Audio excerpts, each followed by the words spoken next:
BPCC 131 unit 7 के हवाले से मैं आज फिर आपके सामने एक नए उन्वान के साथ हाजिर हूँ। आज जिस उन्वान पर मैं गुफ्तगू करूँगी उसका नाम है शख्सियत यानी पर्सनालिटी। ये एक ऐसा लफ्ज़ जिससे हम सब बखूबी वाकिफ़ हैं। ये लफ्ज़ हमारे लिए नया नहीं, अनजाना नहीं, बल्कि ये लफ्ज़ ऐसा लफ्ज़ है जिसके बारे में हमारी खोज, हमारी जानकारी लगातार बनी रहती है और हम अक्सर इस लफ्ज़ के बारे में ज़्यादा से ज़्यादा जानने की कोशिश करते हैं। नाज़रीन, हमारे आसपास, हमारे माशरे में हर वक्त, हर लम्हा या हम ये कहें कि हर मिनट हमारा सामना किसी न किसी इंसान से होता है और वो इंसान किसी न किसी शख्सियत का मालिक होता है। दूर से देखकर या सामने से देखकर किसी इंसान के बारे में हम जो अंदाज़ा लगाते हैं, यानी कि उसकी शख्सियत के बारे में जो हम अंदाज़ा लगाते हैं, वो कभी सही साबित होता है और कभी गलत साबित हो जाता है। कभी किसी इंसान को बहुत अच्छे से सजा धजा, अच्छे से कपड़े और अच्छी बातचीत करते हुए अगर हम पाते हैं तो हम बेसाख्ता कहते हैं कि उसकी पर्सनालिटी बड़ी अच्छी थी, यानी उसकी शख्सियत बहुत अच्छी थी। या अगर इसके उल्टा हम ये देखते हैं कि कोई इंसान बहुत कमजोर सा दिख रहा है या उसने बहुत अच्छे से कपड़े नहीं पहने हुए हैं या आपसे वो ज्यादा बातचीत नहीं कर पा रहा है, आपके साथ मेल जोल नहीं बढ़ा रहा है, तो हम ये अंदाजा लगा लेते हैं कि उसकी शख्सियत अच्छी नहीं है।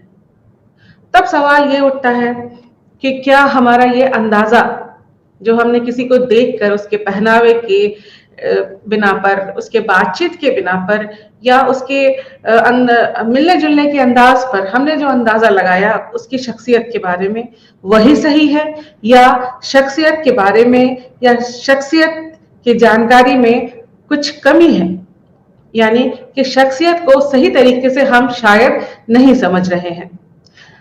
नाज़रीन, नफ्सियात में शख्सियत के बारे में बहुत अच्छे तरीके से और बहुत बढ़ा चढ़ा करके, बहुत ज्यादा उसको खींच करके, यानी कि उसको तोड़ मरोड़ के आपके सामने रखा गया है। यानी कि लब्बो-लुआब ये है कि उसके हर एक पहलू के पर नजरसानी करके, उसके हर एक पहलू पर फोकस करके आपके सामने शख्सियत के लफ्ज को रखा गया है ताकि आप शख्सियत के हर एक पहलू को अच्छे तरीके से समझ सकें। शख्सियत के बारे में जब भी हम बात करते हैं तो हमारे दिमाग में पहला सवाल ये आता है कि शख्सियत क्या है। शख्सियत, जिसे इंग्लिश में हम पर्सनालिटी कहते हैं, वो लैटिन ज़बान यानी कि लैटिन ज़बान के पर्सोना लफ्ज से बना है। पर्सोना जिसका मतलब होता है नकाब, नकाब जिसका मतलब होता है कि हम नकाब लगा करके अपने चेहरे के कुछ हिस्से को छुपा लेते हैं या पूरे हिस्से को छुपा लेते हैं। कभी कभी जब हम पूरी तरह से नकाब डालते हैं तो हमारा पूरा हिस्सा छिप जाता है, जब हम आधे तौर पे नकाब का इस्तेमाल करते हैं तो हमारा आधा हिस्सा छिप जाता है। गोया के हम ये कह सकते हैं कि नकाब के जरिए हम अपनी पर्सनालिटी, अपनी शख्सियत को छुपाते हैं। तो इसी बिना पर लैटिन ज़बान के पर्सोना लफ्ज का इंग्लिश बना पर्सनालिटी, जिससे ये पता चलता है कि जो बाहर से दिख रहा है, यानी कि जो जाहिर है, सिर्फ वही पर्सनालिटी या हमारी शख्सियत है या इसके पीछे भी कुछ और है। यानी कि पर्सनालिटी या शख्सियत सिर्फ जाहिरी है या उसका कुछ हिस्सा अंदरूनी भी होता है। माहिर नफ्सियात ने इसके बारे में बहुत सारी तारीफें की और बहुत अलग अलग तरीकों से इस लफ्ज को समझाने की कोशिश की गई। इस लफ्ज में बहुत सारी बातें, बहुत सारी खुसूसियत, बहुत सारी खूबियां छुपी हुई हैं। यानी कि जब हम पर्सनालिटी लफ्ज का इस्तेमाल करते हैं, शख्सियत लफ्ज कहते हैं, तो उस लफ्ज के साथ बहुत सारी खूबियां, बहुत सारी जो खुसूसियत हैं वो अपने आप जुड़ जाती हैं या उसके अंदर ही छिपी रहती हैं, जो कि हमें उसको समझना पड़ता है या उसको समझने की कोशिश करनी पड़ती है। जैसे कि इसमें परसेप्शन, इमोशनल मैच्योरिटी, सोशियबिलिटी वगैरह वगैरह बहुत सारी ऐसे खूबियां हैं जो कि हमारी पर्सनालिटी के अंदर पाई जाती हैं और हमें उसको या तो ढूंढ के बाहर निकालना पड़ता है या उसका पता लगाना पड़ता है। कुल मिलाकर के अगर हम शख्सियत की तारीफ करना चाहें तो हम ये कह सकते हैं कि शख्सियत और कुछ नहीं, बहुत सारी खूबियों का एक बंडल है, एक सेट है। ये हम कह सकते हैं कि बहुत सारी खूबियां आपस में मिलकर के एक शख्सियत बनती हैं, जिसे हम पर्सनालिटी या शख्सियत कह सकते हैं। शख्सियत की नौयत के बारे में जहां तक बात है, तो उसकी नौयत के बारे में बहुत सारे माहिर नफ्सियात ने, हमने जैसे बताया आपको कि अपने अपने तरीके से इसको समझाने की कोशिश की, लेकिन कुछ बातें जो निकल करके सामने आई हैं वो ये होती हैं। इसमें सबसे खास बात ये है कि हमारी जो शख्सियत है वो यूनिक है। एक ऐसा लफ्ज उसमें जुड़ा है, यूनिक, यानी कि अपने आप में अनोखा। अपने आप में अनोखा कहने का ये मतलब है कि हर इंसान एक दूसरे से जुदा है। हर इंसान की कुछ अपनी खूबियां होती हैं जिसकी वजह से वो यूनिक है। वो कभी भी दूसरे इंसान के बराबर या कम नहीं हो सकता है। हर इंसान, एक इंसान अपने आप में कुछ खूबियों के साथ बिल्कुल अलग है, दूसरा इंसान अपने आप में अपनी खूबियों के साथ वो अलग है। इसलिए जब शख्सियत की बात करते हैं तो सबसे पहला जो उसकी पहली जो नौयत सामने आती है वो यही है कि वो यूनिक है।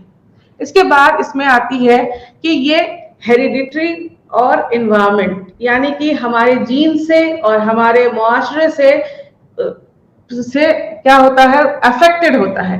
जिस तरह जीन में तो हम कुछ बदलाव नहीं कर सकते हैं, हमें अपने जो हमारे फादर है उनसे ये मिलता है, ये जीन हम लोग कैरी करते हैं, और मुआशरे में, जिस मुआशरे में हम रहते हैं, पलते हैं, बढ़ते हैं, उसका असर हमारे ऊपर पड़ता है और इन दोनों का मिला जुला रूप ही शख्सियत कहलाता है। यानी कि सिर्फ अकेले जीन ही किसी शख्सियत को बनाने के लिए काफी नहीं है, या हम ये कहें कि जैसा एनवायरनमेंट हम देंगे वैसे उस तरीके की पर्सनालिटी बनेगी, उस तरीके की शख्सियत होगी, ये भी सही नहीं है। तो मिला जुला करके हम ये कहते हैं कि हमारा जो बाहरी रूप रंग, जो फिजिकल है, जो हेरिडिटरी से हमें मिलता है, वो खूबियां, और जो खूबियां हमारे मुआशरे से मिलती हैं, उन दोनों को मिला करके ही हमारी कोई अलग तरह की पर्सनालिटी बनती है, या हमारी जो शख्सियत है वो अपने आप में एक अलग शख्सियत कहलाती है। इसके अलावा बहुत सारे और जो खुसूसियत है, खूबियां हैं, वो भी हमारी पर्सनालिटी का, हमारी शख्सियत का हिस्सा होती है, जिसको कि हम कहीं ना कहीं से सीखते हैं, कहीं ना कहीं से अपने में बदलाव ला करके उन खूबियों को अपनाते हैं। तो ये मिला जुला करके हमारी जो शख्सियत होती है उसमें हम बहुत सारी खूबियां अपने आप जो है, कुछ हेरिडिटरी जो मिलती हैं उनको छोड़ करके बाकी जो हम अपने मुआशरे से, अपने कॉग्निशन से सीखते हैं, वो सारी खूबियां हमारी पर्सनालिटी का हिस्सा होती हैं। इसके बाद माहिर नफ्सियात ने शख्सियत के बारे में जो खास बात और बताई, वो बताया साइकोफिजिकल सिस्टम। पर्सनालिटी सिर्फ साइकोलॉजिकल यानी कि जहनी नहीं है, पर्सनालिटी सिर्फ फिजिकल यानी कि जिस्मानी नहीं है। अभी हमने आपको बताया कि पर्सनालिटी में हेरिडिटी और एनवायरनमेंट दोनों का असर पड़ता है। तो हेरिडिटी में हमारे जो जिस्मानी खूबियां हैं वो आती हैं, जैसे कि अगर हमारे वालिद और वालदा से जो हमें ट्रेट मिलता है, जो हमें जीन मिलता है, तो उस तरह की जिस्मानी जो खूबियां हैं वो हम उनसे हासिल करते हैं। जैसे कि अगर हमारे वालिद और वालदा लंबे हैं तो हो सकता है हम भी लंबे हों, अगर वो गोरे हैं तो हम भी गोरे हो सकते हैं। तो इस खूबी में, हमारी पर्सनालिटी की इस खूबी में हमारा अपना कोई रोल नहीं होता है। ये हमें हमारे अपने वालिद और जो वालदा है उनसे ही हमें मिलता है कि उनका जो भी उनकी जो खूबियां हैं वो हमें जीन के जरिए हमारे अंदर ट्रांसफर हो जाती है, या वो हम उनसे हासिल करते हैं। तो ये हमारे जिस्मानी खूबियां हो गई। जहनी खूबियां ये होती हैं जो कि हम अपने मुआशरे में अपने सीखने के दौरान अपने आस पड़ोस के लोगों से अपने बाकी जिन जिन लोगों के से मिलने के बाद हम कुछ चीजों को सीखते हैं, कुछ खूबियों को हम सीखते हैं, वो हमारी जहनी खूबियां होती हैं। तो हम ये कह सकते हैं कि जो हमारी शख्सियत होती है वो न सिर्फ जिस्मानी है बल्कि जहनी और जिस्मानी दोनों है, यानी कि साइको फिजिकल सिस्टम है। जिस उसमें कुछ फिजियोलॉजिकल सिस्टम यानी कुछ जिस्मानी जो सिस्टम होते हैं वो भी शामिल होते हैं और कुछ जो जहनी सिस्टम है वो भी शामिल होते हैं, और इन दोनों को मिलाकर के हमारी पर्सनालिटी या शख्सियत जो है वो बनती है। इसके बाद एक जो खास बात पर्सनालिटी के लिए या जो शख्सियत पे सबसे ज्यादा लागू होती है और हमें देखने को मिलती है कि वो ये है कि पर्सनालिटी डायनेमिक है। पर्सनालिटी इज डायनेमिक प्रोसेस, यानी कहने का मतलब ये है कि पर्सनालिटी बदलती रहती है। जरूरी नहीं है कि एक हालात में अगर हम बहुत ईमानदार हैं, एक हालात में अगर हम बहुत ज्यादा गुस्से वाले हैं, तो दूसरे हालात में हम वैसे ही पर्सनालिटी या वैसी ही शख्सियत दिखाएं। मिसाल के तौर पर अगर हम ये कहें कि हम बहुत ईमानदार हैं, तो ईमानदार हैं यहाँ पर हम ये कह सकते हैं कि हम ईमानदार हैं, तो क्या हम हर हालात में ईमानदार हैं? हम बहुत सच्चे हैं, तो क्या हम हर हालात में सच्चे हैं? हो सकता है कि कुछ हालात हमारे सामने ऐसे आते हैं जहां पर हमें झूठ बोलना पड़ता है, कुछ हालात हमारी जिंदगी में ऐसे आते हैं जहां पर हमें थोड़ी बहुत बेईमानी करनी पड़ती है। मिसाल के तौर पर अगर हम ये कहें कि आप अपने बच्चे को आप फिल्म देखना चाह रहे हैं और अपने बच्चे को फिल्म दिखाना नहीं चाहते हैं, तो ऐसे में हम उनसे वहां पर झूठ कहते हैं कि हम फिल्म नहीं जा रहे हैं। हम वहां पर कुछ और बहाना लगा देते हैं, कुछ और झूठ बोल देते हैं कि हम या तो डॉक्टर से मिलने जा रहे हैं या हम किसी खास रिश्तेदार से मिलने जा रहे हैं जहां पर आपकी जरूरत नहीं है, जहां पर आप परेशान हो जाइएगा, बोर हो जाएंगे, ये वगैरह वगैरह कह करके झूठ कह के हम वहां से अलग हो जाते हैं या वहां से निकल जाते हैं। तो यहाँ पर हमारी पर्सनालिटी जो है, यहाँ पर हम सच्चे हैं लेकिन यहाँ पर हमें झूठ का सहारा लेना पड़ा। तो ये जो झूठ हमने कहा, ये हम अपनी पर्सनालिटी के डायनामिज्म की वजह से लेते हैं। यानी कि हम जो झूठ कह रहे हैं वो इसलिए कह रहे हैं कि हमारी पर्सनालिटी में बदलाव मुमकिन है। एक जगह पर हम बहुत गुस्से वाले या बहुत डिसिप्लिन हो सकते हैं, दूसरे जगह हम बहुत सॉफ्ट और बहुत ज्यादा लवेबल हो सकते हैं। यानी कि अगर हम अपने बच्चे से के पास खेल रहे हैं, बच्चों के साथ अगर हम हैं, तो हो सकता है कि हम उनसे बहुत ज्यादा प्यार और मोहब्बत दिखाएं। लेकिन अगर हम दूसरी जगह है जहां पर हमें डिसिप्लिन दिखाने की जरूरत है, तो हम बहुत स्ट्रिक्ट और बहुत ज्यादा डिसिप्लिन की जो शख्सियत होती है वो दिखाना शुरू करते हैं। तो ये जो बदलाव होता है वो इसलिए होता है कि हमारी पर्सनालिटी जो है वो उसमें डायनेमिज्म है और वो बदलती रहती है, हालात के हिसाब से उसमें बदलाव होते रहता है। और दूसरी बात जो पर्सनालिटी के साथ या हमारी शख्सियत के साथ लागू है वो ये है कि हम हर वक्त जैसे जैसे हमारा सामना दूसरे लोगों से होता है, जैसे जैसे हम अपने काम में, अपने हालात में, अपने मुआशरे में एक दूसरे से मिलते हैं, आगे बढ़ते हैं, कुछ ना कुछ सीखते हैं, कुछ ना कुछ हम दूसरे लोगों से, दूसरे हालात से, दूसरे मुआशरे से हम कुछ ना कुछ सीख लेते हैं और इस सीखने से हमारी शख्सियत में कुछ ना कुछ बदलाव आता है। किसी से हम सजने संवरने का हुनर सीख लेते हैं, किसी से हम पढ़ने लिखने का हुनर सीख लेते हैं, कहीं हम अच्छे से बोलने का हुनर सीख लेते हैं। तो ये सब ये सारी जो खूबियां हैं ये सब हमारी पर्सनालिटी में मिलती जाती हैं, जमा होती रहती हैं, जिससे कि हमारी पर्सनालिटी और ज्यादा निखरती रहती है और हमारी पर्सनालिटी में अलग अलग खूबियों का अंबार जो है वो लगने लगता है। हमारी शख्सियत को समझने के लिए माहिर नफ्सियात ने बहुत अलग अलग तरीकों से, बहुत अलग अलग नजरियात जो है वो पेश किया और उन अलग अलग नजरियात में उन्होंने अलग अलग तरीके से, अलग अलग अंदाज में शख्सियत की तारीफ में, शख्सियत को समझाने में मदद की है। शख्सियत के नजरियात में जो सबसे पहला नाम आता है वो है सिगमंड फ्राइड का। नफ्सियात की दुनिया में सिगमंड फ्राइड का नाम हम फादर ऑफ साइकोलॉजी की तर्ज पर लेते हैं और सिगमंड फ्राइड ने जो हमारे शख्सियत की जो थ्योरी दी, पर्सनालिटी के बारे में उन्होंने जो बताया उसे हम पर्सनालिटी का बेस या उसका सबसे इम्पॉर्टेंट हिस्सा मानते हैं। फ्रायड ने यह बताया कि हमारी पूरी पर्सनालिटी हमारे अनकॉन्शियस या लाशऊरी जहन से मुतासिर है।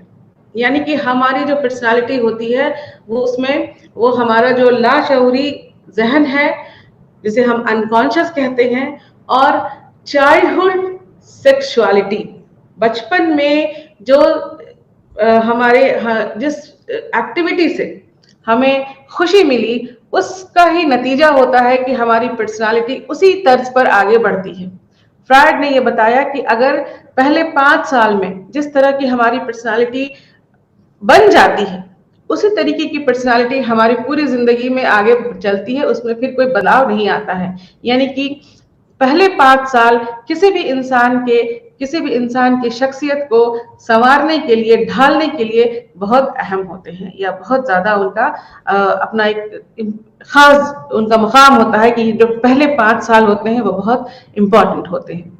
फ्रायड ने अपने शख्सियत की थ्योरी को अलग अलग अंदाज में, अलग अलग तरीके से और अलग अलग तरह हिस्सों में बांट करके उसको तशरीह किया। उन्होंने सबसे पहले बताया कि स्ट्रक्चर ऑफ पर्सनालिटी, हमारे शख्सियत का जो बनावट है वो अनकॉन्शियस है। जैसे अभी हमने बताया आपको कि अनकॉन्शियस को ही उन्होंने बताया कि पर्सनालिटी या शख्सियत का जो खास पॉइंट है वो हमारा अनकॉन्शियस है, और उन्होंने बताया कि जो हमारी पर्सनालिटी है वो उसकी बनावट 3 हिस्से में, जो हमारा जहन है वो 3 हिस्से में बटा हुआ है, कॉन्शियस, सबकॉन्शियस और अनकॉन्शियस, यानी कि शऊर, निस्शऊर और लाशऊर। यानी कि हम कह सकते हैं कि जिस चीज की जानकारी हमें है वो कॉन्शियस है, जिस चीज की जानकारी हमें कुछ कोशिश के बाद मिलती है वो अनकॉन्शियस है। जैसे कि अगर आपको स्कूल का कोई दोस्त मिल जाए बहुत दिनों के बाद, और तो आपको उसका शायद नाम याद ना आ रहा हो, चेहरा आपको जरूर याद है लेकिन आपको नाम याद नहीं आ रहा हो, थोड़े से जहन पर जोर डालने के बाद आपको अचानक से उसका नाम भी याद आ जाता है, इसे हम सबकॉन्शियस कहते हैं। और अनकॉन्शियस में फ्रायड ने बताया कि अनकॉन्शियस में वैसी बातें होती हैं जिसका कॉन्शियसनेस से कोई ताल्लुक नहीं होता है, यानी हमारी लाख कोशिशों के बावजूद हम अपने अनकॉन्शियस की बातों को नहीं जान सकते हैं, या हमारे लाशऊरी जहन में क्या चल रहा है इसकी जानकारी हमें बिल्कुल नहीं होती है। हम उससे बिल्कुल उससे जो है अनजान होते हैं, और हमारे अनकॉन्शियस में हमारे लाइफ से ही रिलेटेड, हमारी जो जिंदगी है उससे ही जुड़ी हुई सारी बातें जो है वो उसमें जमा रहती हैं। वैसी बातें जिसे हम भूल जाते हैं, वैसी बातें जिसे हम कर नहीं पाते हैं, वैसी बातें जो हमारी ख्वाहिश बन के उभरती हैं और फिर कहीं जाके दब जाती हैं, या जिसे हम कहते हैं कि हम भूल गए, या हम उसे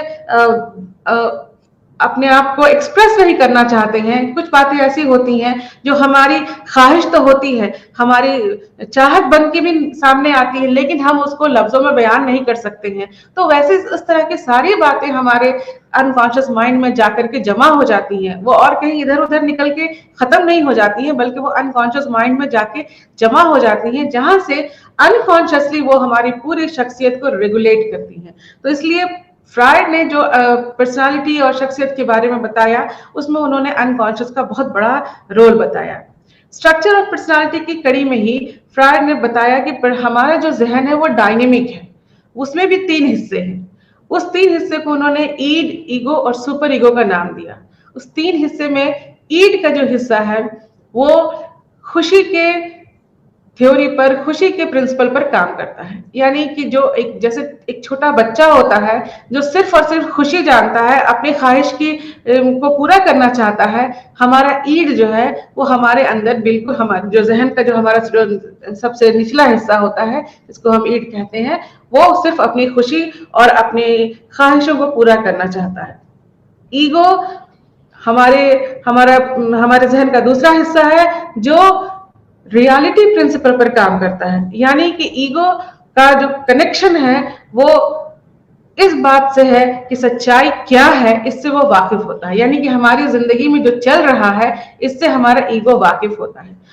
ईगो का काम है कि वो रियलिटी के प्रिंसिपल पर काम करते हुए हमारी पर्सनालिटी में रियलिटी से सच्चाई का सामना हमें हमेशा कराता है।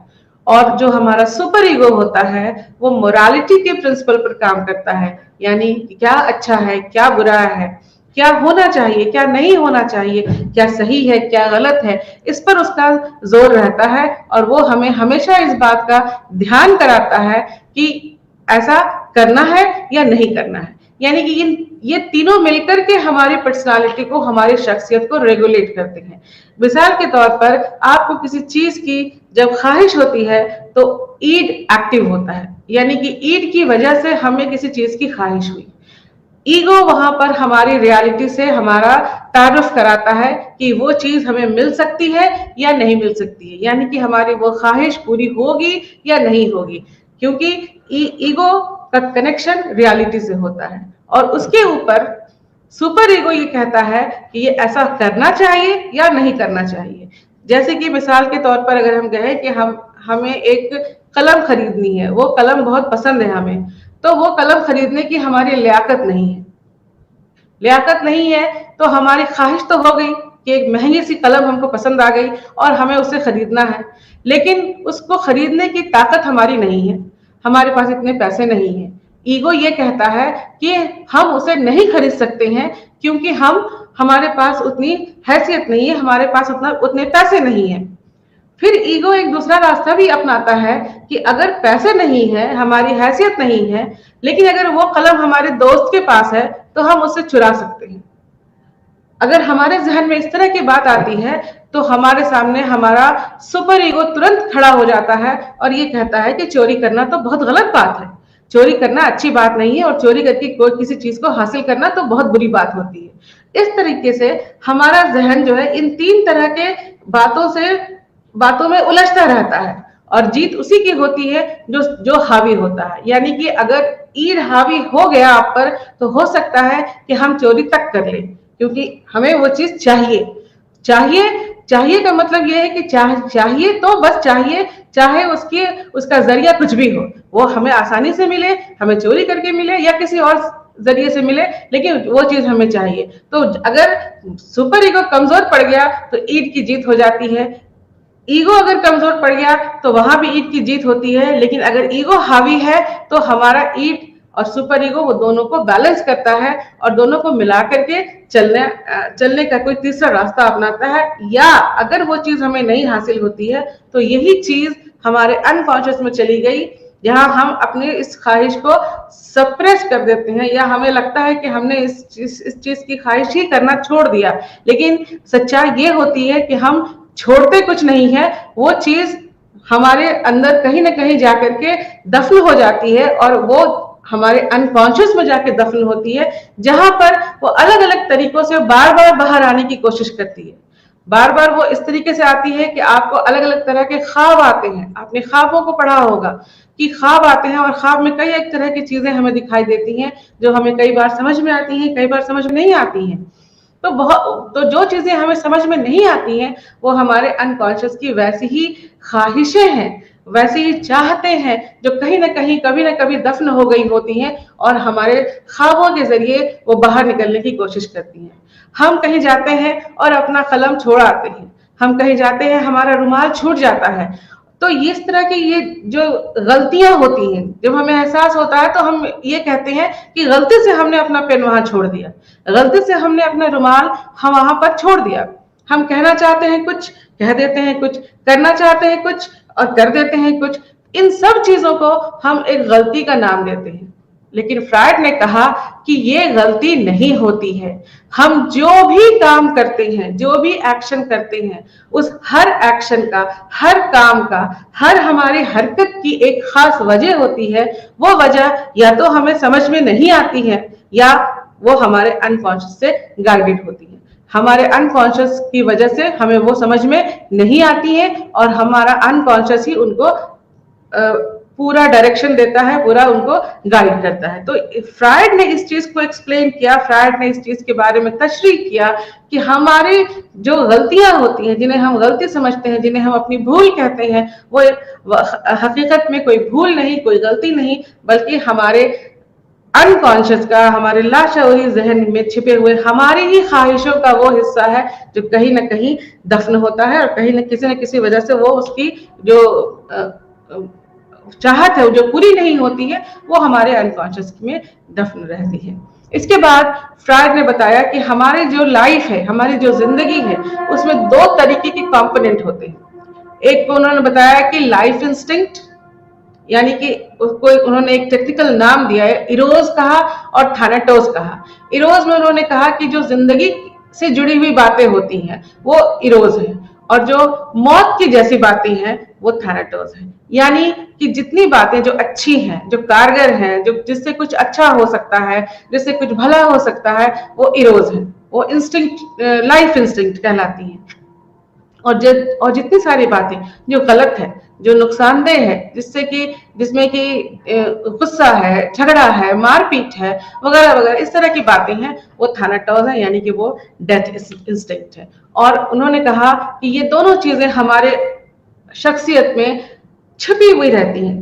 वक्त बे वक्त जब जो जिस तरह की कैफियत हावी होती है, हमारा जो रवैया है उसी के हिसाब से होता है। यानी कि हम अगर अच्छा कर रहे हैं, इसका मतलब कि लाइफ इंस्टिंक्ट हम पर हावी है, तो हम अच्छा काम करते हैं, और अगर हम बुरा करते हैं, गलत काम करते हैं, तो वो इसका सीधा मतलब ये होता है कि हमारे ऊपर डेथ इंस्टिंक्ट जो है वो हावी होता है।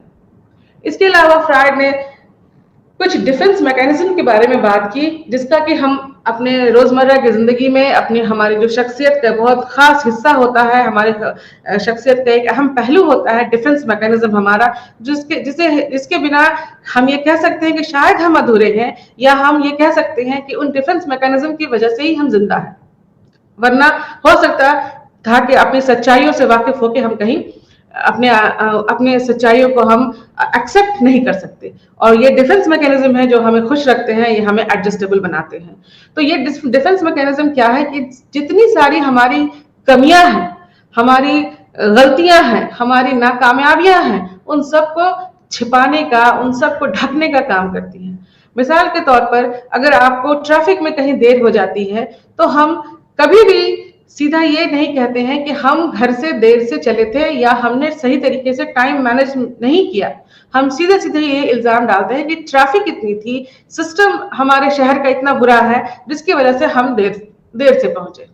अगर हमें अपने किसी बड़े से डांट पड़ती है और हम अपना गुस्सा उन पर नहीं दिखा पाते हैं, तो हम अपने से छोटों को, अपने जानवरों को, अपने उस तरह के सामान को जिसमें जान नहीं है, जैसे हमारी किताबें हैं, हमारे खिलौने हैं, उसको मार पीट के, उसको तोड़ फोड़ के अपना गुस्सा जो है वो शांत करते हैं। यानी कि हम अपने गुस्से को जब अपने से बड़े लोगों के ऊपर जाहिर नहीं करते हैं, तो हम अपने से छोटे के ऊपर या अपने उस तरह की चीजों पर इस्तेमाल करके उस गुस्से को बाहर निकालते हैं जो कि हम उनके सामने नहीं निकाल सके।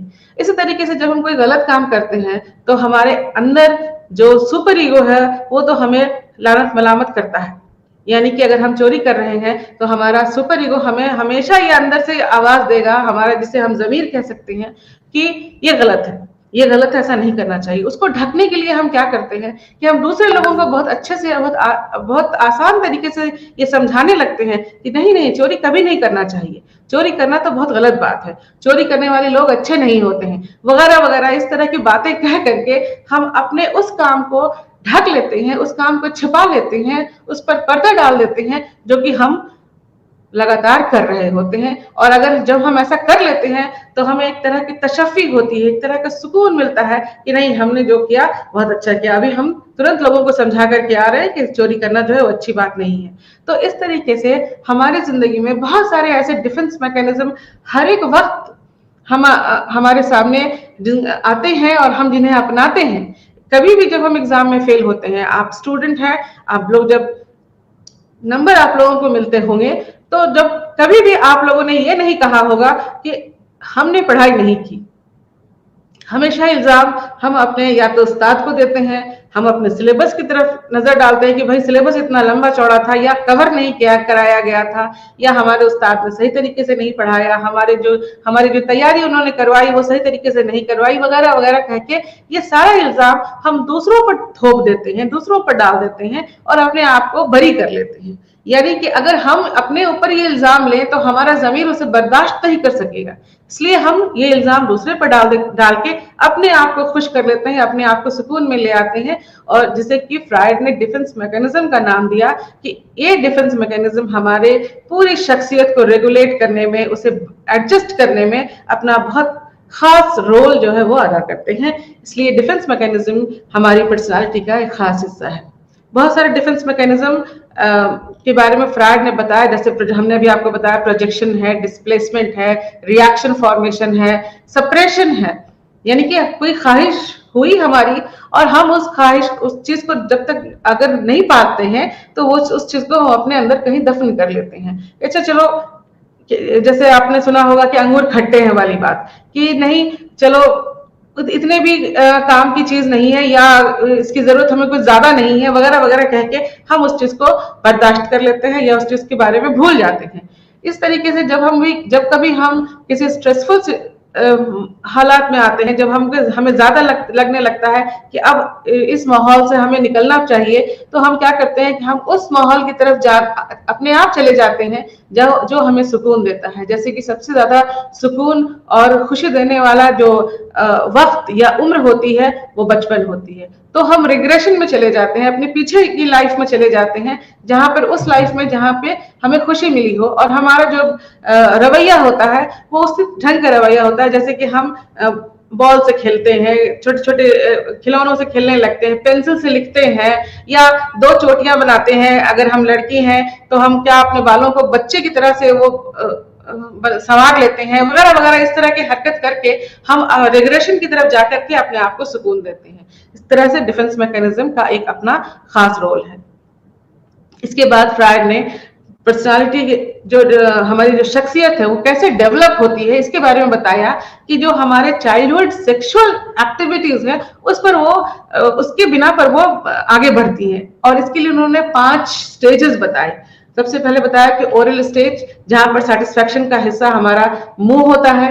एनल स्टेज, जहां पर हम सीक्रेशन के जरिए, यानी कि जब हम जो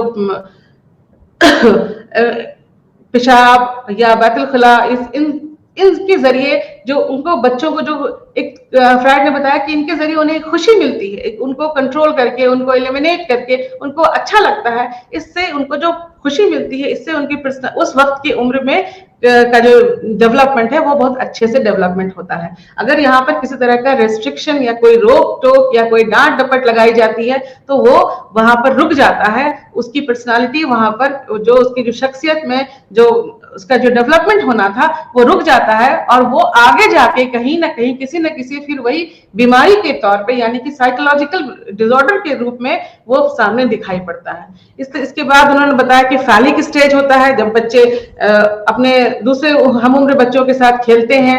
फिर लैटेंसी स्टेज आता है, जहां पर बच्चे जो है उनके अंदर स्कूल जाने लगते हैं और उनका जो एरिया होता है वो अलग अलग होता है, यानी कि मेल फीमेल को वो लोग समझने लगते हैं। और उसके बाद फिर जेनिटल स्टेज, यानी कि जब उनका पूरा फिजिकल डेवलपमेंट जो है जब हो जाता है तो ये जेनिटल स्टेज कहलाता है। और इस तरह से 5 स्टेज में फ्रायड ने अपने पूरे डेवलपमेंट को बांटा और बताया कि पहले 5 साल के अंदर ही अगर इन 5 स्टेज का जो डेवलपमेंट है वो हो जाता है जब, तो हमारी पूरी पर्सनालिटी एक अच्छी पर्सनालिटी बन के सामने आती है और हम एक अच्छे इंसान बन सकते हैं।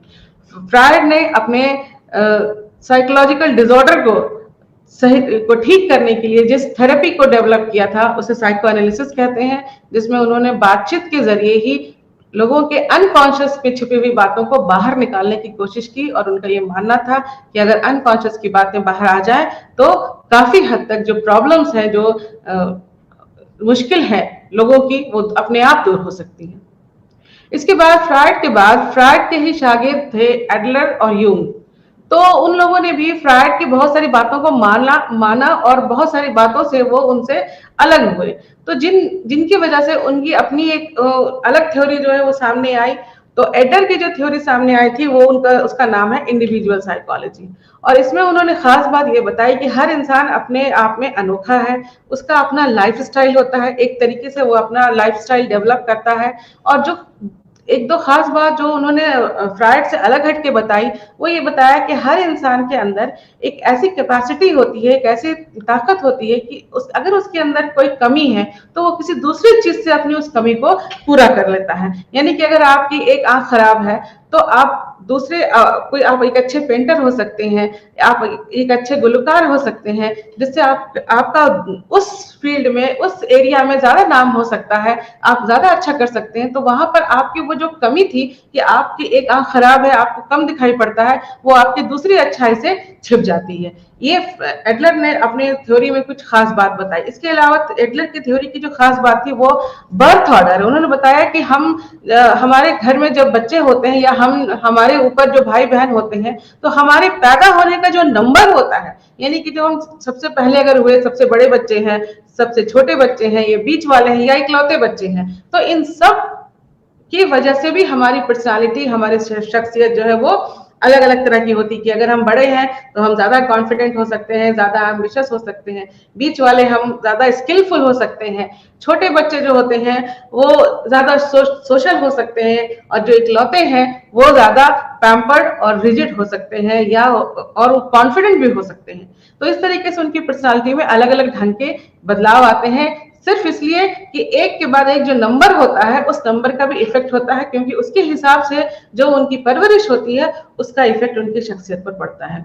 इसके बाद उन्होंने बताया कि हमारे अंदर, हर इंसान के अंदर एक सक्सेस को, एक कामयाबी पाने की ख्वाहिश होती है, और वो उसे पाने के लिए हर उपाय करता है कि अगर किसी दूसरे एक उपाय से वो कामयाब नहीं हो पा रहा है तो वो दूसरे उपाय को अपना करके अपने आप को कामयाब कर सकता है।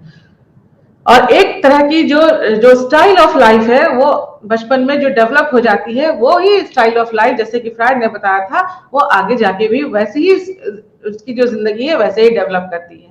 इसके बाद एडलर के बाद यूंग ने अपनी थ्योरी भी फ्रायड से थोड़ी सी अलग बताई, और उन्होंने बताया कि फ्रायड ने कॉन्शियस, सबकॉन्शियस और अनकॉन्शियस की बात की, लेकिन यूंग ने कलेक्टिव अनकॉन्शियस की बात की।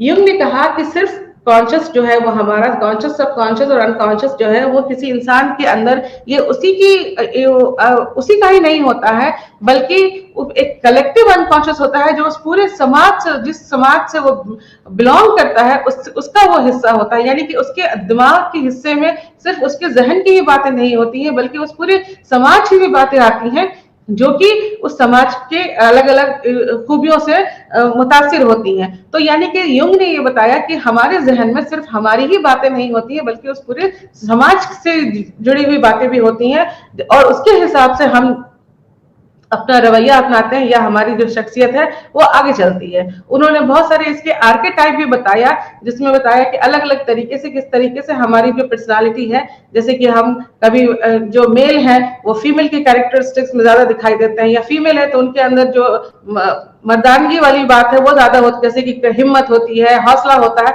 वगैरह वगैरह। इस तरह की चीजें, बातें जो है उन्होंने अपने थ्योरी में बताई।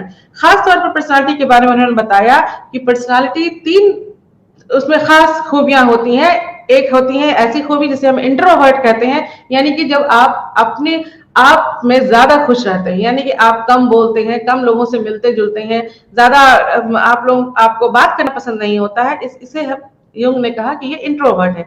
एक्सट्रोवर्ट में उन्होंने बताया कि जब हम लोगों से ज्यादा मिलते हैं, मिलते जुलते हैं, बहुत बातचीत करते हैं, अपने आप को ज्यादा एक्सप्रेस करने की कोशिश करते हैं, तो वो एक्सट्रोवर्ट है। और एम्बिवर्ट में बताया उन्होंने कि ऐसे लोग जिनमें थोड़े थोड़े दोनों तरह की खूबियां होती हैं, उनको एम्बिवर्ट कहते हैं, यानी कि वो थोड़े से इंट्रोवर्ट भी होते हैं और थोड़े से एक्सट्रोवर्ट भी होते हैं। और फिर यूंग ने फ्रायड की तरह ही अपने साइकोलॉजी में बताया, अपनी थ्योरी में बताया कि हमारी शख्सियत जो डेवलपमेंट है, जो उसकी जो तरक्की होती है, वो तरक्की चार हिस्से में होती है। एक है बचपन, दूसरा है फिर जवानी, फिर उसके बाद उससे थोड़े जवानी और बुढ़ापे के बीच का वक्त आता है, और फिर वो बुढ़ापा का वक्त आता है। इसके बाद बिहेवियर, यानी कि रवैये के नजरियात के हिसाब से हमारी शख्सियत कैसी है। तो ये जो रवैया है या बिहेवियर है, उसके हिसाब से ये है कि हम जो सीखते हैं, जो हम दूसरे जगह पे अपने मुआशरे में या दूसरे लोगों से जो भी चीजें सीखते हैं, उनसे हम कुछ जो खूबियां हैं वो हम सीख लेते हैं। तो सीख और उस तरह से जब सीख लेते हैं तो वो खूबियां हमारी जिंदगी का हिस्सा बन जाती हैं, हमारी शख्सियत का हिस्सा बन जाती हैं। सीखने के खास 3 तरीके पर बिहेवियर वालों ने जोर दिया, वो था classical conditioning, operational conditioning, operant conditioning और सोशल लर्निंग। यानी कि हम किसी चीज से कंडीशन होकर सीख लेते हैं तो कुछ खूबियां हमारे अंदर आती हैं, कुछ हम किसी रीइंफोर्समेंट की वजह से सीखते हैं, चाहे हमें कुछ इनाम मिलने वाला हो या कुछ हमें सजा मिलने वाली हो, दोनों ही हालात में हम कुछ ना कुछ चीज सीख लेते हैं और वो हमारी फिर पर्सनालिटी बन जाती है। और फिर सोशल लर्निंग में आता है कि हम दूसरों से को देख करके, दूसरों के हिसाब से जब हम काम करते हैं, दूसरों को के रवैये को अपने रवैये में अपना के जब हम कुछ सीखते हैं, तो ये सोशल लर्निंग थ्योरी या अप्रोच कहलाता है। तो इससे भी हम जितने तरीके के खूबियों को अपना लेते हैं, वो खूबियां हमारी बिहेवियर अप्रोच या behaviour theory, behavioural theory of personality कहलाती है। तो हम ये कह सकते हैं कि हमारी जो पर्सनालिटी है, हमारी जो शख्सियत है, उस पर हमारे लर्निंग का, हमारे सीखने का जो है वो इफेक्ट पड़ता है, और हम जो सीखते हैं, जैसा सीखते हैं, उसके हिसाब से भी हमारी पर्सनालिटी जो है वो डेवलप हो जाती है। शख्सियत का जो दूसरा नजरिया सामने आया वो ह्यूमनिस्टिक वालों ने दिया। ह्यूमनिस्टिक यानी कि इंसानी नुक्ता नजर। इंसानी नुक्ता नजर में उन्होंने कहा कि हर इंसान के अंदर कुछ ना कुछ कैपेसिटी होती है, कुछ ना कुछ काबिलियत होती है, उसका उसके अंदर की अपनी एक ख्वाहिश होती है, एक हिम्मत होती है, एक ताकत होती है, एक उसका सेल्फ स्टीम होता है, एक उसका एक अपना अप्रोच होता है, जिसके हिसाब से कोई आदमी कुछ काम, किसी काम को करता है या उसको उसी तरीके से वो अपने आप अपनी शख्सियत को ढालता है। तो ह्यूमनिस्टिक वाले ने फ्राइडियन पॉइंट ऑफ व्यू और बिहेवियरल पॉइंट ऑफ व्यू से बिल्कुल अलग ढंग की थ्योरी जो है वो सामने लाई, और उन्होंने कहा कि हर इंसान के अंदर ही कुछ खूबियां इतनी है या ऐसी खूबियां हैं जिसको कि उसे पहचानने की जरूरत पड़ती है, और वो जितना ज्यादा पहचान लेता है उतना ही ज्यादा उसका डेवलपमेंट होता है, या उसकी पहचान या उसकी जो शख्सियत होती है उसके हिसाब से फिर आगे बढ़ जाती है। ह्यूमनिस्टिक थ्योरी में 2 नाम बहुत ज्यादा मशहूर है, एक है कार्ल रॉजर्स का और दूसरा नाम है मास्लो का। रॉजर्स ने अपने ह्यूमनिस्टिक थ्योरी में बताया कि हम इंसानों के बीच हम जब कोई काम करते हैं या हमारे अंदर क्या होता है, बचपन से ही एक अपना कॉन्सेप्ट, सेल्फ कॉन्सेप्ट डेवलप होता है। किसी भी चीज को सीखने में, किसी भी चीज को करने के लिए, किसी भी चीज को समझने के लिए हम उसको अपने तरीके से सीखते समझते हैं। हमें भले किसी ने समझाया हो, सिखाया हो, बताया हो, या हम देख के सीखते हैं, लेकिन उसको सीखने के बाद फिर जब हम उस चीज को अपने ऊपर लागू करना चाहते हैं तो हम उसे अपने तरीके से लाते हैं। तो इसके लिए उन्होंने सेल्फ कॉन्सेप्ट को बताया कि हम हर इंसान के अंदर एक सेल्फ कॉन्सेप्ट होता है, जिससे कि अब काफी हद तक उसका जो रवैया है, उसकी जो शख्सियत है वो अफेक्टेड होती है, और उसके हिसाब से उसकी जो शख्सियत है वो बनती है। इसके लिए उन्होंने आइडियल सेल्फ और रियल सेल्फ के बारे में बताया। एक आइडियल सेल्फ के बारे में बताया कि ऐसा होना चाहिए, और रियल सेल्फ है कि अपने से रियलिटी के बारे में उसको कितनी जानकारी है या अपने आप को वो कितना पहचानता है। तो इस बिना पर भी हमारी जो शख्सियत है वो तय होती है कि हमारी जो शख्सियत होगी वो हमारे सेल्फ कॉन्सेप्ट के हिसाब से होगी कि हम अपने आप को से क्या चाहते हैं, कितना क्या करना चाहते हैं, या कैसा हम बनना चाहते हैं। जैसा कॉन्सेप्ट होगा हमारी जो शख्सियत है वैसे ही बनेगी हमारी शख्सियत। इसके बाद जो ह्यूमनिस्टिक व्यू में जो दूसरा नाम, जैसे भी हमने आपको बताया कि अब्राहम मास्लो का नाम है। अब्राहम मास्लो ने भी सेल्फ पर ही जोर दिया। उन्होंने बताया कि हमारे अंदर जो कैपेसिटी है, हमारे अंदर जो पोटेंशियलिटी है, वो अगर डेवलप हो जाती है या उसे हम समझने लगते हैं तो हमारी पर्सनालिटी उसके हिसाब से आगे बढ़ती है। इसके लिए उन्होंने ये अपने जो कुछ नीड्स थ्योरी जो बताए थे, जो कुछ नीड्स स्पेशल जो उन्होंने अपने मोटिवेशन के थ्योरी में बताया था कि कुछ नीड ऐसे होते हैं जो हमारी पूरी पर्सनालिटी को रेगुलेट करते हैं। जैसे कि सबसे पहले फिजियोलॉजिकल नीड उन्होंने बताया कि हमारी भूख प्यास की जो जरूरत है सबसे पहले वो पूरी होनी चाहिए। अगर वो पूरी नहीं होती है तो हमारी पर्सनालिटी उसी को पूरा करने तक महदूद हो जाती है। यानी कि हम सिर्फ अपनी भूख प्यास और अपनी जो ख्वाहिश है, जो जरूरत है, बेसिक नीड है, उसे ही पूरा करते हैं, और वहीं पर हमारी पूरी पर्सनालिटी सिमट के रह जाती है। कि हमारा पूरा गोल यही होता है कि हमें अपनी भूख प्यास यानी कि फिजियोलॉजिकल नीड को पूरा करना है। इसके बाद अगर ये ख्वाहिश पूरी हो जाती है तो हम इसके ऊपर उठते हैं और हम सेफ्टी नीड तक पहुंचते हैं। यानी कि फिर हमें जरूरत पड़ती है कि अब जब भूख प्यास हो गई तो उसके बाद हम लोग हमारे या हमें इतनी हिफाजत मिले, इतनी सिक्योरिटी मिले हमें कि हम हमारी जो लाइफ है, हमारी जो जिंदगी है वो सही सलामत रहे, यानी कि ये बच के रहे। तो इसके बाद हमारा जो तीसरा रवैया होता है वो रवैया है प्यार और मोहब्बत पाने का। यानी कि तब हमें जरूरत होती है कि लोग हमें प्यार करें, हमें मोहब्बत दें, हमें अपनापन दिखाएं, हम किसी के साथ हमारी बिलोंगिंगनेस हो वगैरह वगैरह। तो और इसी के हिसाब से फिर हमारी जो शख्सियत है वो आगे बढ़ती है। इसके बाद आता है स्टीम, यानी कि जब आपके पास आपके बेसिक नीड पूरी हो गए, आपको हिफाजत मिल गई, आपको प्यार और मोहब्बत भी, जब सब चीजें आपकी झोली में आ जाती हैं, तब चौथी चीज की जरूरत होती है कि अब आपको इज्जत चाहिए। यानी कि अब आपको किसी भी चीज में अपने सेल्फ रिस्पेक्ट चाहिए, अपने दूसरे लोगों से अपने आप के बारे में अपनी इज्जत चाहिए, ठीक है, ताकि आप लोगों के सामने सर उठा के खड़े हो सकें। और जब ये चारों पूरी हो जाती हैं तो सेल्फ एक्चुअलाइजेशन की ख्वाहिश होती है। यानी कि तब आप अपनी पूरी पोटेंशियलिटी को, अपनी कैपेसिटी को, अपनी जो खूबियां हैं उनको पहचानने लगते हैं और क्या करना है क्या नहीं करना है इसका अच्छे से ख्याल हो जाता है, और फिर पूरी पर्सनालिटी आपकी उसी हिसाब से रेगुलेट हो जाती है। मास्लो ने बताया कि एक एक करके सारे जो नीड हैं उसे इंसान पूरा करने में लग जाता है, और जिस इंसान की जितनी नीड पूरी हो जाती है उसकी पर्सनालिटी उस हद तक कामयाब होती है या उसी हद तक वो बनी रहती है। अब शख्सियत के बारे में जो और नजरियात पेश किए गए वो थे ट्रेट के बारे में, यानी कि शख्सियत की खुसूसियत, खूबियां। जैसे कि हमने आपको शुरू में बताया था कि हमारे शख्सियत और कुछ नहीं, कुछ खूबियों का, कुछ खुसूसियत का एक सेट है। तो ट्रेट थ्योरी वालों ने भी ये बताया कि हमारी शख्सियत में बाकी सब बातें तो अलग अलग जो नजरियात में सामने आई, खुल के सामने आई, तो उससे अलग बात यह है कि हमारी पर्सनालिटी और कुछ नहीं बल्कि उस पूरी हमारी पर्सनालिटी में सिर्फ और सिर्फ कुछ खुसूसियात और खूबियां ही होती हैं। यानी कि बहुत सारी खूबियां मिलकर हमारी शख्सियत को बनाती हैं। तो ट्रेट थ्योरी वालों ने सिर्फ और सिर्फ खूबियों पर जोर डाला।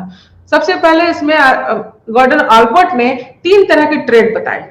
उन्होंने बताया कि हमारी शख्सियत में कुछ खूबियां ऐसी होती हैं जो कॉमन होती हैं, जो सबके पास होती हैं। जैसे उन्होंने सेंट्रल ट्रेट कहा, जो मोर और लेस कम और ज्यादा सबके पास होती हैं। कार्डिनल ट्रेट में उन्होंने बताया कि कुछ इंसानों में की खूबियां ऐसी होती हैं जिससे जो कि उन खूबियों से ही उनकी शख्सियत होती है।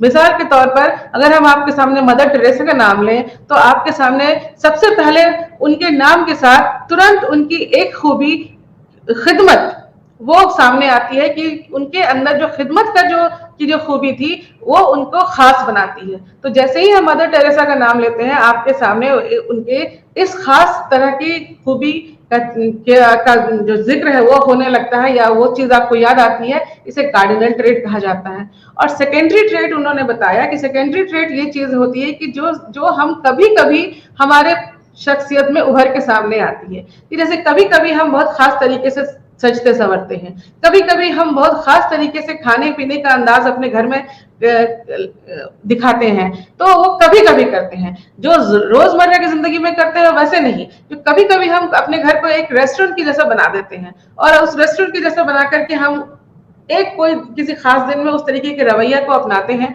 तो इस तरीके का जो ट्रेट हम कभी कभी दिखाते हैं इसे आलपोर्ट ने सेकेंडरी ट्रेट कहा। आलपोर्ट के बाद ट्रेट थ्योरी में ही कैटल की थ्योरी आती है, जहां पे कैटल ने अपने पूरे थ्योरी में बहुत सारे खूबियों के बारे में बताया, लेकिन उन्होंने अपनी पूरी सभी तरह की खूबियों को 2 हिस्से में बांट दिया। एक को उन्होंने सोर्स ट्रेट बताया और दूसरे को उन्होंने सरफेस ट्रेट बताया। सोर्स ट्रेट को उन्होंने बताया कि जो हम फिजियोलॉजिकली हम इनहेरिट करते हैं उस तरीके की जो ट्रेट है, जो खूबियां हैं, वो हम उसको सोर्स ट्रेट कहते हैं। और जो सरफेस ट्रेट है वो वैसे ट्रेट है जो कि हम जिससे हासिल करते हैं, और सोर्स ट्रेट जहां से हम जिस माहौल में, जिस माशरे में पलते पड़ते हैं वहां से जो हासिल करते हैं उसे ही हम सोर्स ट्रेट कहते हैं। इसके बाद आइजक ने 3 तरीके की ट्रेट बताए। उन्होंने बताया कि आइजन की थ्योरी में ही खास बात ये थी कि उन्होंने कहा कि हमारी शख्सियत के एक हिस्से पे अगर एक खूबी होती है तो दूसरे हिस्से पर उसके उलट या उसके जो अपोजिट ट्रेट होता है वो होता है। इसके लिए उन्होंने बताया कि एक्स्ट्रावर्जन, न्यूरोटिज्म और साइकोटिज्म, यानी कि उन्होंने बताया कि हमारे पर्सनालिटी में ये 3 तरह की ट्रेट खासतौर पर होते हैं, और अगर एक तरफ एक्स्ट्रावर्जन है तो दूसरी तरफ सोशियबिलिटी होगी, अगर एक तरफ न्यूरोटिज्म है तो दूसरी तरफ स्टेबिलिटी होगी, और एक तरफ साइकोटिज्म है तो दूसरी तरफ उसके सोशियबिलिटी, यानी कि एक्स्ट्रावर्जन होगा तो उसके तरफ इंट्रोवर्जन होगा, न्यूरोटिज्म होगा तो उसके दूसरे किनारे पर स्टेबिलिटी होगी, और साइकोटिज्म होगा तो उसके दूसरे छोर पर सोशियबिलिटी होगी। यानी कि एक हिस्से पे अगर ज्यादा है कोई ट्रेट है तो उसके दूसरे हिस्से पर, यानी कि दूसरा पहलू उसका ये है कि हम उसके उलट या उसके अपोजिट जो ट्रेट है वो दिखाते हैं। तो जैसे एक्स्ट्रावर्जन दिखाते हैं या एक्स्ट्रोवर्ट है हाँ, तो उसके दूसरे हिस्से पे ये होगा कि हम इंट्रोवर्ट दिखाते हैं। न्यूरोटिज्म दिखाते हैं कि अगर उठा पटक है, हलचल है, तो दूसरी तरफ स्टेबिलिटी है। साइकोटिज्म में भी यही चीज है कि अगर एक तरफ में बहुत ज्यादा हंगामा है, हलचल है, तो दूसरी तरफ हमारे उसकी सोशियबिलिटी है, यानी कि हम ज्यादा मोर सोशल है। इसके बाद एक ट्रेट थ्योरी में ही जो खास अभी बहुत ज्यादा जिसकी चर्चा है, जिसके बारे में जिसका जिक्र बहुत ज्यादा है, वो है बिग 5 पर्सनालिटी। बिग 5 पर्सनालिटी में वालों ने बताया कि हमारी पर्सनालिटी में 5 ऐसे खास तरह की खूबियां होती हैं जिससे कि हमारी पूरी पर्सनालिटी रेगुलेट होती है, या हमारी पूरी पर्सनालिटी में वो खूबियां वो झलकती हैं, जिसमें कि एक ओपननेस है, एक्स्ट्रावर्टेड है, कंसाइसनेस है, स्टेबिलिटी है और एग्रीबलनेस है। यानी कि ये 5 तरीके के जो खूबियां हैं वो हमारे पर्सनालिटी का हिस्सा होती हैं, और हमारी पर्सनालिटी में वही खूबियां जो है वो पाई जाती हैं। ये सारी जो खूबियां थी वो हमारे माहिर नफ्सियात ने हम अलग अलग तरह की शख्सियत की तारीफ में या शख्सियत को समझाने के लिए बताई। इसके अलावा इंडियन कॉन्सेप्ट ऑफ पर्सनालिटी जो है, यानी कि हिंदुस्तानी नजरिया क्या है, तो हिंदुस्तानी नजरिए में भागवत गीता में 3 तरीके की पर्सनालिटी के बारे में बताया गया है, सतोगुण, तमोगुण और रजोगुण। यानी कि सात्विक, तामसिक और राजसिक गुण जो है वो उसमें उसकी जो कैरेक्टरिस्टिक्स है, यानी कि उसकी जो खूबियां हैं वो हर इंसान में अलग अलग होती हैं। यानी कि उसके हिसाब से कुछ इंसान जो है वो बहुत ज्यादा समाजी होता है, उसके हिसाब से कुछ इंसान बहुत ज्यादा हौसले वाला होता है, मोटिवेटेड होता है, काम करने वाला होता है, वगैरह वगैरह। अब जब हम बात करते हैं अलग अलग तरह के शख्सियत के बारे में, उनके अलग अलग तरीके के डेवलपमेंट के बारे में और उनके उससे जुड़ी हुई डिसऑर्डर्स के बारे में, तो फिर ये बात सामने आती है कि हम फिर पर्सनालिटी का मेजरमेंट कैसे कर सकते हैं। यानी कि हम उसकी जो हमारी जो शख्सियत है उसकी हम तशरीह कैसे कर सकते हैं, उसका जो पैमाइश है वो हम कैसे कर सकते हैं। तो इसके लिए माहिर नफ्सियात ने 2 तरीके बताए। एक तरीके को उन्होंने बताया पेपर एंड पेंसिल टेस्ट, यानी कि ऐसा टेस्ट जिसे कि हम डायरेक्टली कर सकते हैं। यानी कि आपको पेपर और पेंसिल दिया जाता है, तो पेपर और पेंसिल सिर्फ वो सादा कागज नहीं पकड़ाया जाता है, उस पेपर में कुछ सवाल होते हैं जो कि आपकी जिंदगी से जुड़े हुए होते हैं। उन सवालों को पढ़ के आपको उस पेपर पर वो निशान लगाने पड़ते हैं कि उस सवाल से आप राजी हैं या राजी नहीं हैं, या आपको कुछ समझ में नहीं आया। ज्यादातर ये होता है कि 3 तरीके के ही ऑप्शन होते हैं उसमें, कि राजी है, राजी नहीं है या समझ में नहीं आया।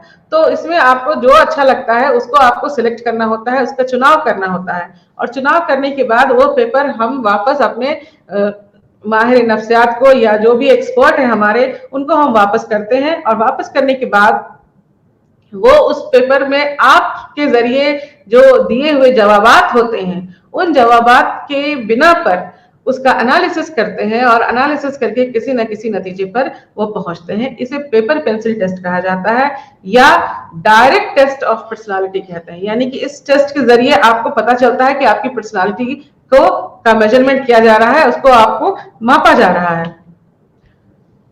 पेपर और पेंसिल टेस्ट के बाद पर्सनालिटी को मापने के लिए या पर्सनालिटी के मेजरमेंट करने के लिए एक बहुत अलग ढंग का टेस्ट अपनाया जाता है, जिसे इनडायरेक्ट टेस्ट कहा जाता है, और या उसे फिर प्रोजेक्टिव टेस्ट कहा जाता है।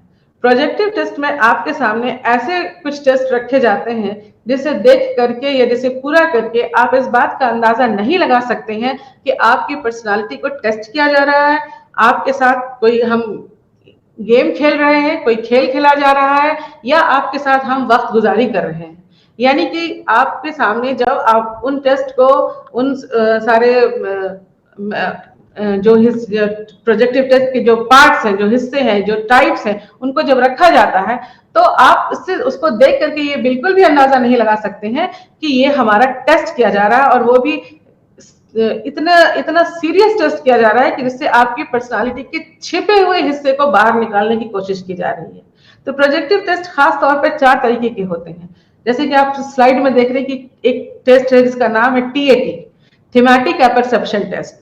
इस टेस्ट में क्या होता है कि कुछ कार्ड्स में कुछ तस्वीरें बनी होती हैं, उन तस्वीरों के बिना पर आपको एक कहानी लिखनी होती है। आपको एक एक करके वो कार्ड दे दिए जाते हैं और उन कार्ड के बिना पर आपको एक कहानी लिखनी होती है, और कहानी में 3 चीजों पर फोकस करना होता है। वो 3 चीजें होती हैं कि जो वक्त अभी चल रहा है यानी कि प्रेजेंट टाइम, जो वक्त बीत गया है वो पास्ट टाइम, और जो आने वाला है यानी कि फ्यूचर टेंस। तो तीनों तरीके के, माजी को भी ध्यान में रखते हुए, अभी जो चल रहा है वक्त वो भी, और आने वाला जो कल होगा, उन तीनों वक्त को ध्यान में रखते हुए एक कहानी आपको बनानी होती है, और कहानी बना करके आपको अपने एक्सपर्ट को दे देना होता है।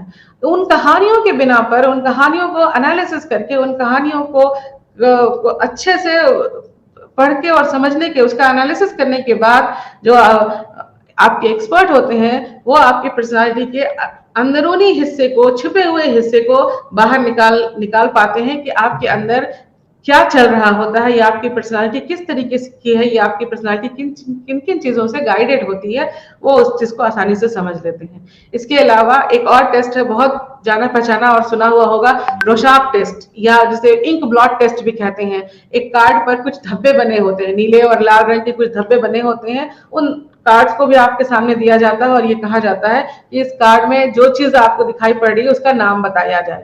तो उन चीजों को देखने के बाद आप जिन जिन नामों का जिक्र करते हैं, उन नामों के बिना पर, उन नामों के एनालिसिस को करके आपके सामने आपकी पर्सनालिटी के छिपे हुए पहलुओं को बाहर निकाला जाता है, और ये फिर बड़ी आसानी से ये पता लगाया जा सकता है कि आपकी पर्सनालिटी किस तरह की पर्सनालिटी है। इसके अलावा वर्ड एसोसिएशन टेस्ट, इसके अलावा सेंटेंस कंप्लीशन टेस्ट भी प्रोजेक्टिव टेस्ट का एक हिस्सा है, जहां पर आपके सामने आधे अधूरे सेंटेंस दे दिए जाते हैं जिसको पूरा करना होता है, और आपको अपनी मर्जी से, अपने हिसाब से उस सेंटेंस को पूरा करना होता है। जैसे आप लोगों ने बहुत सुना होगा कि अगर हम इंडिया के प्राइम मिनिस्टर होते तो, इस तो के बाद आपको आगे भरना है। तो हर इंसान अपने अपने हिसाब से, अपने अपनी ख्वाहिशों, अपनी अपनी शख्सियत के हिसाब से इस सेंटेंस को पूरा करेगा, और उसके एनालिसिस के बिना पर यह अंदाजा लगाया जा सकेगा कि हमारी पर्सनालिटी किस तरह की है। या वर्ड एसोसिएशन टेस्ट, एक वर्ड हम आपके सामने रखते हैं और फिर उसके बाद हम कहते हैं कि इसी से जुड़ा हुआ कोई दूसरा वर्ड आप कहें, तो आप जो वर्ड कहेंगे वो वर्ड, उसका एनालिसिस ये बताएगा कि आपकी पर्सनालिटी किस तरफ है। आपकी पर्सनालिटी नॉर्मल है, एडजस्टिव है, या इसमें कुछ ना कुछ डिसऑर्डर है, कोई ना कोई प्रॉब्लम है। जिस तरह की भी आपकी शख्सियत होगी, इन टेस्ट के बिना पर बड़ी आसानी से निकाला जा सकता है। और कहा जाता है कि ये प्रोजेक्टिव टेस्ट या ये जो इनडायरेक्ट टेस्ट होते हैं वो डायरेक्ट टेस्ट से ज्यादा कामयाब होते हैं। तो नाजरीन, अब वक्त हो चुका है और आपसे अब अलविदा कहने का वक्त आया है, इसलिए अब नए टॉपिक, नए उन्वान के साथ अगले क्लास में फिर से मिलेंगे। तब तक के लिए अल्लाह हाफिज, बहुत बहुत शुक्रिया।